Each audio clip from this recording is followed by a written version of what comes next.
బాజీ గారు ఎలాగో డైరెక్ట్గా ఇన్వాల్వ్ అయ్యారు కాబట్టి అసలు తన ఎక్స్పీరియన్స్ చెప్దాము. అసలు అక్కడ ఉన్న రియాలిటీ ఏంటి, అసలు అక్కడ నుంచి రెస్పాన్స్ ఏమొచ్చింది దాని మీద. బాజీ గారు నమస్కారం చిదంరెడ్డి గారు, అదేవిధంగా సోదరులు రాజశేఖర్ గారికి, మా సాహెబ్ గారికి, చూస్తున్న వ్యూయర్స్ అందరూ కూడా నమస్కారం అండి. వాలంటీర్ సిస్టమ్ ఆంధ్రప్రదేశ్లో ఎస్టాబ్లిష్ చేసినటువంటి ఈ ప్రభుత్వం ఒక 5 ఏళ్ల పాటు ఒక యువకుని యొక్క భవిష్యత్తుని తన కబంధ హస్తాల్లో పెట్టుకున్నమాట వాస్తవం అండి. వాలంటీర్ వ్యవస్థ ఏర్పడిన తర్వాత 5,000 జీతానికి మేము చేయలేమని చెప్పని రోడ్ల మీద ఎక్కి ధర్నాలు చేసినటువంటి ఆ యొక్క నిరుద్యోగ యువకులు ఏదైతే ఉందో, పీజీలు చేసిన వాళ్ళు, డిగ్రీలు చేసిన వాళ్ళు, ఇంజనీరింగ్ చేసినటువంటి వాళ్ళు, ఆ రోజున ప్రభుత్వం ఏం చెప్పిందంటే, మీరు కేవలం ఒక గంట సేపు సమయం ఇవ్వడానికి వాడుకున్నటువంటి మీ వ్యక్తులే తప్ప మీకు ఉద్యోగాలు అనేటువంటి మాట లేదని చెప్పి వాళ్ళని మబ్బులో పెట్టిందండి. బయట అడిగినటువంటి వాళ్ళు ఎవరైతే ఉన్నారో జాబ్ క్యాలెండర్ పేరు మీద అడిగిన మేము 2 లక్షల ఉద్యోగాలు ఇచ్చామని చెప్పేవాళ్ళు. 2 లక్షల ఉద్యోగాల్లో 1,20,000 ఉద్యోగాలు వాలంటీర్లే చూపించేవాళ్ళు. వాలంటీర్ని ఫ్రమ్ ది బిగినింగ్ అక్కడ ఉన్నటువంటి ఎంపీలు అన్నిటి కూడా వాలంటీర్లకి మొత్తం మనవాళ్ళకే ఇచ్చుకున్నాం, మా వాళ్ళు మనవాళ్ళు అని చెప్పని వాళ్ళు చేసుకొచ్చినటువంటి పరిస్థితి.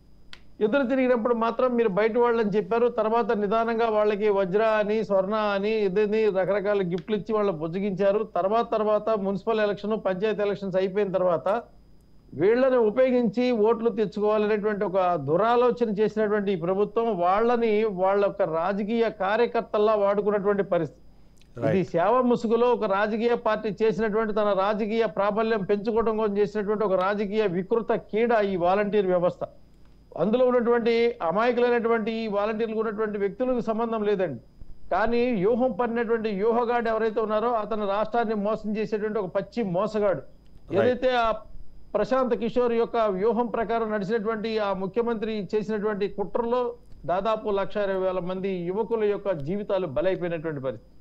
ఈ రోజున గతంలో జరుగుతున్నటువంటి ఈ పెన్షన్ ప్రక్రియ కానివ్వండి, లేకపోతే వివిధ సంబంధించినటువంటి నవరత్నాలు 9 సంబంధించినటువంటి అంశాలు కానివ్వండి, ఆయా కుటుంబాలకు సంబంధించినటువంటి వ్యక్తిగతమైనటువంటి సమాచారం మొత్తం కబళించిన తర్వాత వాళ్ళకు సంబంధించినటువంటి డేటా బయటికి వెళ్ళిపోయినటువంటి పరిస్థితిలో ఈ రోజున ఆ డేటాతో వాళ్ళకి ఎక్కడెక్కడ వాళ్ళు ఫోన్లు చేయటం, కంపెనీలు వాళ్ళు ఫోన్లు చేయటం, లేకపోతే రకరకాల ఓటీపీలు రావటం, దాంతో బ్యాంకులో ఉన్నటువంటి డబ్బులు కూడా లేచిపోవటం, ఇటువంటి ప్రక్రియ పోయింది. ఎందుకు పోయిందంటే కేవలం ఈ యొక్క వ్యక్తిగతమైనటువంటి సమాచారం చోరీ చేయటం వల్లనే. దీని మీద ప్రభుత్వాలు రెండు కూడా పోట్లాడుకున్నటువంటి పరిస్థితి ఉంది. ఈ రోజున ఎన్నికల అస్త్రంగా మారుస్తున్నటువంటి వాలంటీర్ వ్యవస్థ ఏదైతే ఉందో, ఇవాళ ప్రయోగం చేద్దామని చేస్తున్నటువంటి ఈ యొక్క ప్రభుత్వం యొక్క దురాలోచన ప్రకారం వాళ్ళకి డబ్బులు ఏమంటామంటే వాలంటీర్ని ప్రోత్సహించి చేసేటువంటి క్రమంలో వాలంటీర్తో గతంలో జరిగినటువంటి చిన్న ఎన్నికల్లో బెదిరించడాలు జరిగినాయి. ఆ బెదిరించేటువంటి ప్రక్రియలు అపోహలు కానివ్వండి, నిజం కానివ్వండి, మళ్ళీ అటువంటి ప్రక్రియ ప్రజాస్వామ్యయుతంగా ఎన్నికలు జరగాలనేటువంటి కోరుకున్న వాళ్ళు ఎవరైనా ఏం చెప్తారంటే, ఆ వ్యవస్థ మీరు ఏర్పాటు చేసుకుంది కాబట్టి వేరే పద్ధతితో చేయండి, సెక్రటరియట్లో చేయండి, లేకపోతే విఆర్ఓలతో చేయండి, లేకపోతే డీబీటీతో చేయండి, ఎవరినైనా సరే ఇబ్బంది పెట్టకుండా చేయండి అని చెప్పని ఇచ్చినటువంటి ఎన్నికల కమిషన్ కానీ, చేసినటువంటి కోర్టు ప్రయత్నాలు కానీ, ఇచ్చినటువంటి రాజకీయ ఫిర్యాదులు కానీ ఖచ్చితంగా చేయాల్సినటువంటి బాధ్యత ఉంది. కానీ ఇక్కడ ఏమంటారంటే ప్రభుత్వమే కక్షపూరితంగా వ్యవహరించేటువంటి ధోరణిలో పోతున్నటువంటి పక్షంలో, ప్రభుత్వమే పగబట్టి ప్రజల మీద బాధించి గ్రూపులుగా విడదీసేటువంటి ప్రయత్నంలో భేదం అనేది, యుద్ధం అనేది ఏర్పాటు చేశాడండి ప్రభుత్వంలో. ఇతను ఏం చేయగలిగాడంటే పేదవాళ్ళని రెచ్చగొట్టి, పేదవాళ్ళకి పెత్తందారులు అనేటువంటి మాట ఒక అబద్ధాన్ని సృష్టించి, అసలు దేశంలో ఉన్నటువంటి ముఖ్యమంత్రులందరూ కూడా అత్యంత ధనికుడైనటువంటి. కానీ అయితే ఇక్కడ ఒక పాయింట్ చెప్పాలి మీరు ఇప్పుడు, ఎందుకంటే పెన్షనర్లు ముఖ్యంగా చూస్తే సామాజిక పెన్షన్లో వృద్ధాప్య పెన్షన్లు ఏవైతే ఉన్నాయో వాళ్ళు దాదాపుగా అంటే వాళ్ళు చదువుకున్న వాళ్ళు అయ్యే పరిస్థితి తక్కువ ఉంటుంది. అంతేకాకుండా వాళ్ళకి ఇంత అవగాహన ఉండే అవకాశం కూడా లేని సందర్భంలో వాళ్ళు చాలా క్లియర్గా కేవలం చంద్రబాబు నాయుడు వల్లనే ఇవాళ పెన్షన్లు ఆగాయి అని చెప్తున్న మాటలని వాళ్ళు తీసుకొని దాన్ని నమ్మే పరిస్థితిలో ఉన్నట్టుగా కొన్ని సందర్భాలు నాకు పర్సనల్గా అనిపిస్తుంది.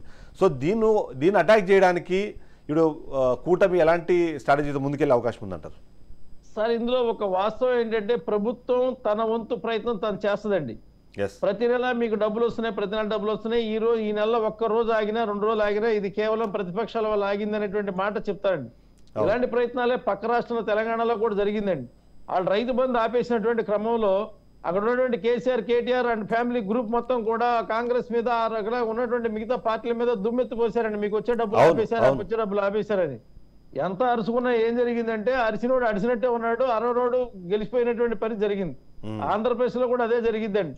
ఇవాళ వృద్ధాప్య పెన్షన్లు ఇవ్వడం కోసం ప్రయత్నం చేయడం రాజకీయ పక్షాలు ఏవి కూడా ఒక వృద్ధుడికి వెళ్ళేటువంటి 3,000 రూపాయలు ఆ డబ్బులు ఆపాలని ప్రయత్నం ఎవరు చేయరండి.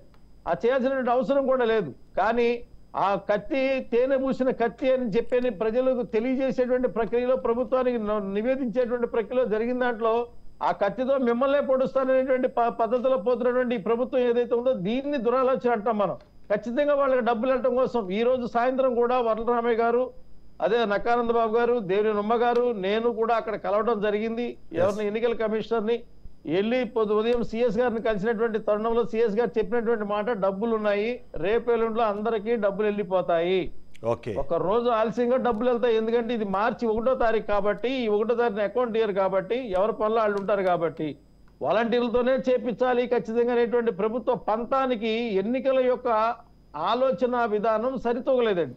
ఎన్నికల రూల్ నిబంధనలు ఏవైతే ఉన్నాయో అవి వాటిలో ఉద్యోగం తీసుకొని జీతం తీసేటువంటి వ్యక్తులతో ఎన్నికల ప్రచారం చేయకూడదనేటువంటి రూల్ ఉంది కాబట్టి వాలంటీర్లనే అతనికి జీతం ఇస్తున్నారు కాబట్టి అతను చేయొద్దని చెప్పి